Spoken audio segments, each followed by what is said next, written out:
KRLC-BCയുടെ BCC commission പ്രതിനിധികൾ നെയ്യാറ്റിൻകര രൂപത സന്ദർശനം നടത്തി.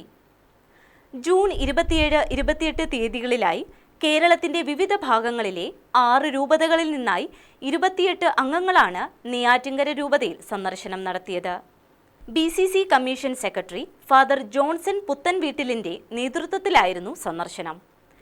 നെയ്യാറ്റിൻകര രൂപതയിലെ 11 ഫെറോനകളിൽ നിന്നും ഓരോ ഇടവക തിരഞ്ഞെടുത്ത് 2 BCCകൾ വീതം സന്ദർശിക്കുകയും ഇടവകയിൽ ലീഡേഴ്സ് മീറ്റിംഗിനെ അഭിസംബോധന ചെയ്യുകയും ചെയ്യുന്ന രീതിയിലായിരുന്നു ക്രമീകരണം.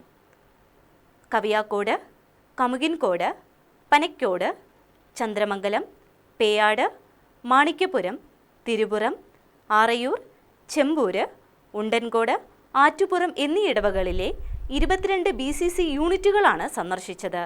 ഇടവക സന്ദർശനത്തിന് മുന്നോടിയായി ജൂൺ 27-ന് രൂപത ഓഫീസിൽ BCC കമ്മീഷൻ അംഗങ്ങളെ സ്വീകരിക്കുകയും വൈകുന്നേരം 3 മണിക്ക് രൂപത ശുശ്രൂഷ കോർഡിനേറ്റർ മോൺസിഞ്ഞോർ റൂഫസ് പൈസ്ലിനിന്റെ നേതൃത്വത്തിൽ BCC കമ്മീഷൻ ടീം അംഗങ്ങളുടെയും രൂപത BCC കമ്മീഷൻ അംഗങ്ങളുടെയും സദ്വാർത്ത റിസോഴ്സ് ടീം അംഗങ്ങളുടെയും സംയുക്ത മീറ്റിംഗ് നടത്തുകയും ചെയ്തു. തുടർന്ന് 11 ഇടവകകളിൽ നിന്നും എത്തിയ പ്രതിനിധികൾക്കൊപ്പം BCC കമ്മീഷൻ അംഗങ്ങൾ തിരഞ്ഞെടുക്കപ്പെട്ട ഇടവകകളിലേക്കും BCC യൂണിറ്റുകളിലേക്കും യാത്ര തിരിച്ചു.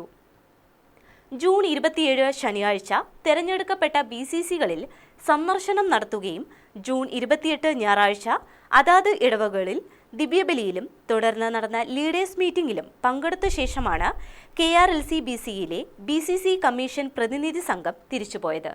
സാൻജോ ന്യൂസ്, നെയ്യാറ്റിൻകര രൂപത.